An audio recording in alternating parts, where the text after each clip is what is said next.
ஆழ்வார் எம்பெருமானார் ஜீயர் திருவடிகளே சரணம். ஸ்ரீசைலேசதயாபாத்திரம் தீபக்தியாதிகுணார்ணவம் யதீந்திர பிரவணம் வந்தே ரம்யஜா மாதரம் முனிம் லக்ஷ்மீநாதசமாரம்பா நாதயாமுனமध्यமாம் அஸ்மதாச்சார்ய பர்யந்தாம் வந்தே குருபரம்பராம். யோ நித்யமच्युतपदां भुजयुग्मरुग्म व्यामोहतस्तदितराणि तृणाय मेने अस्मद्गुरोर्भगवतोऽस्य दैकसिन्धोः रामानुजस्य चरणौ शरणं प्रपद्ये. मातापिता च पतिकस्तनया विभूतिः सर्वं यदेव नियमेन मदन्वयानाम्. आद्यस्य नः कुलपतेर्वकुलाभिरामं श्रीमत्तदङ्घ्रीकलं प्रणमामि मूर्ध्ना. भूतं सरस्य महदाह्वय भट्टनाथ श्रीभक्तिसार कुलशेखर योगिवाहान् भक्ताङ्घ्रिरेण परकाल यतीन्द्रमिश्रान् श्रीमत्पदाङ्कुशमुनिं प्रणतोऽस्मि नित्यं. नीलातुङ्गस्तनगिरितटे सुतमद्बोध्यकृष्णं पारार्थ्यं स्वं श्रुतिसदसिद्धमध्यापयन्ति. स्वोच्चिष्टायां सृजनिगलितं यावदात्कृत्य भुङ्क्ते. गोदातस्यै नमगिदमिदं भूय एवास्तु भूयः.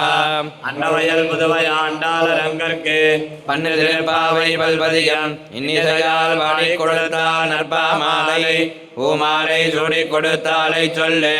சூடி கொடுத்த சுடர் கொடியே தொல்பாவை பாடியருள வல்ல வல்வலையாய் நாடினே வேங்கடவருக்கு என்ன விதி என்னையும் மாத்தம் நாம் கடவா வண்ணமே நல்கு. ఓం నమో వెంకటేశాయ. మన బాలతిరుపతి అప్పనపల్లి శ్రీ బాలబాలాజీ స్వామివారి యొక్క దేవస్థానమునందు ధనుర్మాస శ్రీవ్రత వైభవమును అందరూ కూడా భక్తి శ్రద్ధలతో ఆచరిస్తూ ఉన్నాము. అందులో భాగముగా ఈరోజు 17వ రోజు 17వ పాసురము. అంబరమే తన్నీరే సోరేరం செய்யம் எம்பெருமான் நந்தகோபாலாய் எழுந்திராய் கொம்பனாருக்கெல்லாம் கொழுந்தே குலவிளக்கே எம்பெருமாட்டி யசோதாய் அறிவுராய் அம்பரமூடர் துவங்கி உலகளந்த உம்பர் கோமானே உறங்காதிருந்திராய் செம்பர் கலனடி செல்வா பலதேவா விம்பியும் நீயும் உறங்கேலோரெம்பாவாய். ఓం శ్రీ గోదాదేవికి నమః. ఇప్పటి వరకు కూడా మనము ఈ ధనుర్మాసములో చెప్పుకున్నటువంటి ప్రతి పాసురముల యందు కూడా 5 విభజన చేసుకుంటూ చెప్పుకుంటూ వచ్చాము. అలాగా మొదటి 5 పాసురములలో ఈ శ్రీవ్రత వైభవమును గురించి ఎలా చెయ్యాలి, ఈ వ్రతం యొక్క వైశిష్ట్యం ఏమిటిది, ఎలాగ ఆచరించాలి, దాని యొక్క నియమములు ఏమిటిది అని చెప్పేసి ప్రతి విషయాన్ని కూడా తెలుసుకున్నాము. అలాగే రెండవ 5 పాసురముల యందు మొదటి 5 గోపికలను మేలుకొలిపాము. మూడవ 5 పాసురముల యందు మిగతా 5 గోపికలను మేల్కొలిపాము. దాంతోపాటుగా మన శరీరంలో ఉన్నటువంటి 5 జ్ఞానేంద్రియములను కూడా మేలుకొలిపి మన మనస్సుని కూడా మేలుకొలిపి భగవంతుడి యందు ఎలాగా మన మనస్సుని నిమగ్నం చెయ్యాలి అనేటువంటి విషయములంతా కూడా తెలుసుకున్నాము. అలాగే నిన్నటి రోజున గోదా అమ్మవారితో పాటు మనమందరూ కూడా గోపికలుగా కలిసి ఇక్కడ నందగోపుడి ఇంటి దగ్గరికి వచ్చి అక్కడ ఇంటి దగ్గర కాపలా కాసే ఆ రక్షణ భటుడి దగ్గర ప్రార్థించి మేము లోపలికి వెళ్ళాలి, శ్రీకృష్ణుడికి సుప్రభాతం పాడాలనేటువంటి విషయములంతా కూడా విజ్ఞాపన చేసి ఇప్పుడే నందగోపుడి ఇంటి దగ్గరికి గోదామ్మవారితో పాటు మనమందరూ కూడా లోపలికి వచ్చామన్నమాట. లోపలికి రాగానే ఇక్కడ గోదామ్మవారు చూస్తే అక్కడ 4 మంచములు ఉన్నాయంట.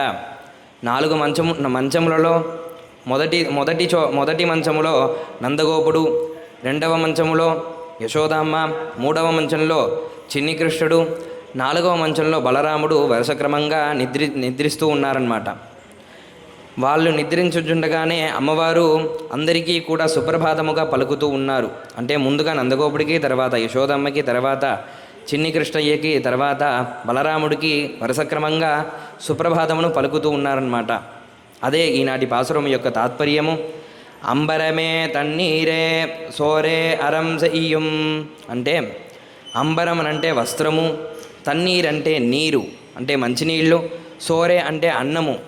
ఈ మూడిటిని ధర్మముగా చేసేటువంటి ఓ నందగోప అని చెప్పేసి కీర్తిస్తూ ఉన్నారు అమ్మవారు. అంటే వస్త్రదానము, మంచినీటి దానము, అన్నదానము, ఈ మూడిటిని కూడా తన రాజ్యములో ఉన్నటువంటి ప్రజలందరికీ కూడా నందగోపుడు సకాలమున కావాల్సిన వాళ్ళకి సరైన దానిగా దానం చేస్తూ ఉంటాడనమాట. అందుకనే అమ్మవారి ఇక్కడ ఎం పెరుమాన్ నందగోపాల గెలిందిరాయ్ అంటే మా అందరికీ పెద్ద అయినటువంటి ఓ నందగోపాల మీరు మేల్కొనండి అని చెప్పేసి ముందుగా నందగోపుడికి సుప్రభాతం పలుకుతూ ఉన్నారు. ఇక్కడ అంబరమే తన్నీరే సోరే అని చెప్పేసి ఎందుకు చెప్తున్నారంటే ముఖ్యమైన దానములలో ఈ 3 చాలా ప్రధానమైనది. అంటే దానం చేసేటప్పుడు వీళ్ళకంతా ఎందుకు దానం చెయ్యాలనో కానీ, లేకపోతే మన దగ్గర ఎక్కువగా ఉంది, మన దగ్గర అనవసరంగా ఉందని చెప్పేసి దానం చేయడం కానీ అలా అంతా దానములు చేయకూడదు.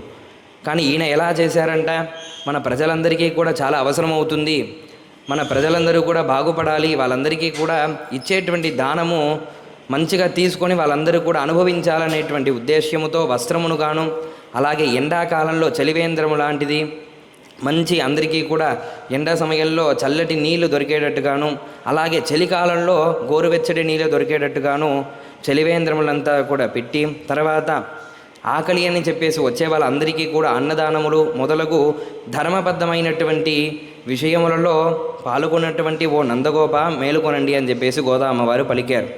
తర్వాత పడుకొని ఉన్నటువంటి యశోదమ్మకి సుప్రభాతం పలుకుతూ ఉన్నారు.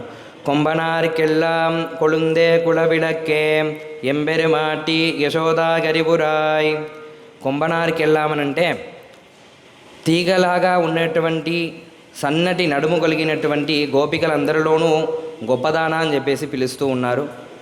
ఆ గోపికల యందు చాలా గొప్పగా పిలువబడేటువంటి ఓ యశోద, మా గోకులములో ఉన్నటువంటి గోపిక వంశములోనే మంగళ దీపము లాంటి దానా, మా అందరి దాంట్లోనూ పెద్దమ్మ ఒకసారి మేల్కొనండి ఓ యశోదమ్మ అని చెప్పేసి గోదామ్మవారి ఇక్కడ యశోదమ్మకి సుప్రభాతం పలుకుతూ ఉన్నారు.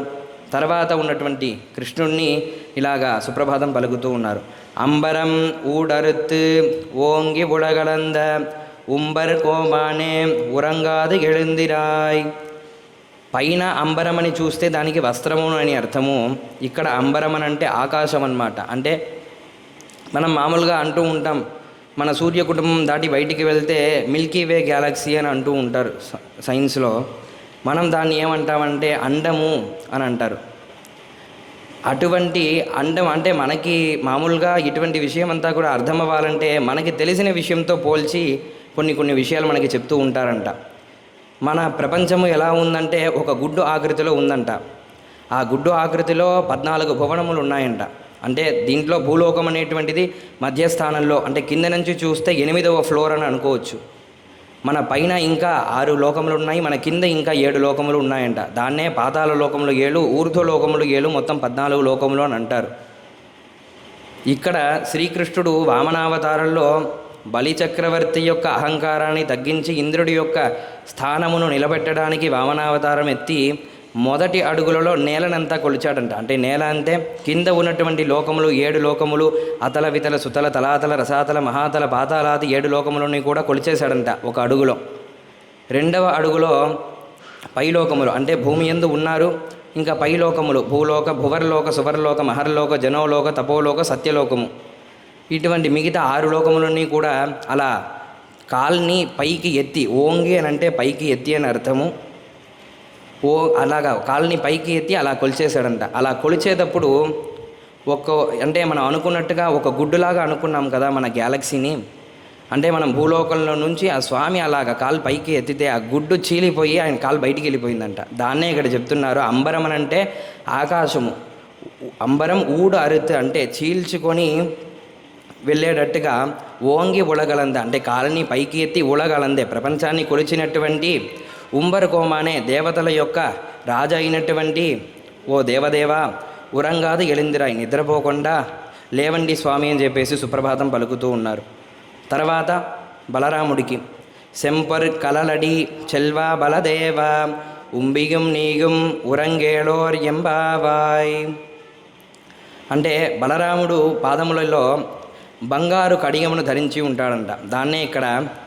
దాంట్లో ఎర్రటి రత్నం ఒకటి ఉంటుందంట. అందుకని సెంపొర్ కలలడి అని అంటే ఎర్రటి రత్నము పొదిగి ఉన్నటువంటి బంగారు కడిగమును ధరించినటువంటి చెల్వా బలదేవ ఓ బలరామ, ఉంబియం నీయుం అంటే నీ తమ్ముణ్ణి నీయుం అంటే నువ్వు ఉరంగేళోర్ ఎంబావాయ్ నిద్ర లేచి వస్తే నేను మిమ్మల్ని సేవించుకుంటాను, అంటే మేము మిమ్మల్ని అందరినీ కూడా సేవించుకుంటామని చెప్పేసి ఇక్కడ గోదామ్మవారు గోపికలందరి యొక్క తరపున నుంచి గోదామ్మవారు ఇక్కడ నలుగురికి కూడా సుప్రభాతం పలికారన్నమాట.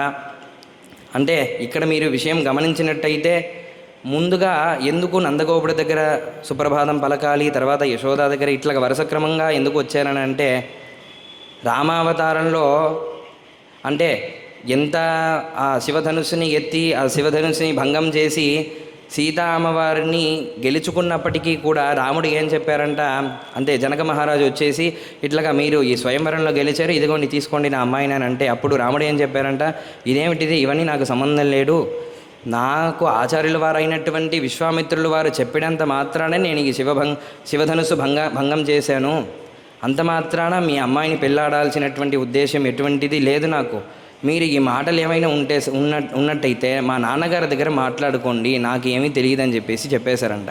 అప్పుడు జనక మహారాజు ఇంకా దశరథుడు ఇద్దరు కూడా కలిసి దశరథుడికి సీతమ్మవారు నచ్చిన తర్వాతనే వాళ్ళిద్దరికీ కూడా పెళ్ళి జరిగిందనమాట. అలాగనే ముందుగా వెళ్ళేసి ఇప్పుడు కృష్ణుడిని పెళ్ళి ఆడాలని చెప్తే ముందుగా వెళ్ళి వాళ్ళ అమ్మా నాన్న దగ్గర ఒక మంచి పేరు తెచ్చుకుంటారు కదా ఎవరైనా సరే, అంటే అత్తమామలకి నచ్చేస్తే ఇంకా సగం పని అయిపోయినట్టే అనుకున్నట్టుగా ముందుగా వెళ్ళి మామగారి దగ్గరికి వెళ్ళి ఇట్లాగా స్వామి ఇంత దాన ధర్మాలు చేసేటువంటి ఓ గొప్ప వ్యక్తి మీరు మేల్కొనండి అని చెప్పేసి అలాగ సుప్రభాతం పలికి వరుస క్రమంలో వెళ్తూ ఉన్నారనమాట. అందుకోసమే ముందుగా నందగోపుడికి, తర్వాత యశోదమ్మకి సుప్రభాతం పలికి, తర్వాత కృష్ణుడికి బలరాముడికి ఇక్కడ గోదామ్మవారు సుప్రభాతమును పలికారు. ఇక మిగతా 3 పాసురములలో కూడా ఈ సుప్రభాతం స్వామివారికి అంతా పలికి తరువాత వ్రతము ఆచరించడానికి బయలుదేరడానికి రండి అని చెప్పేసి అమ్మవారు పిలుస్తారనమాట. ఇదే ఈనాటి పాసురము యొక్క తాత్పర్యము. శ్రీమత్యై విష్ణుచిత్తార్య మనోనందన హేతవే నందనందన సుందర్యై గోదాయై నిత్యమంగళం శ్రియః కాంతాయ కళ్యాణ నిధయేర్థినా శ్రీవేంకట నివాసాయ శ్రీనివాసాయ మంగళం.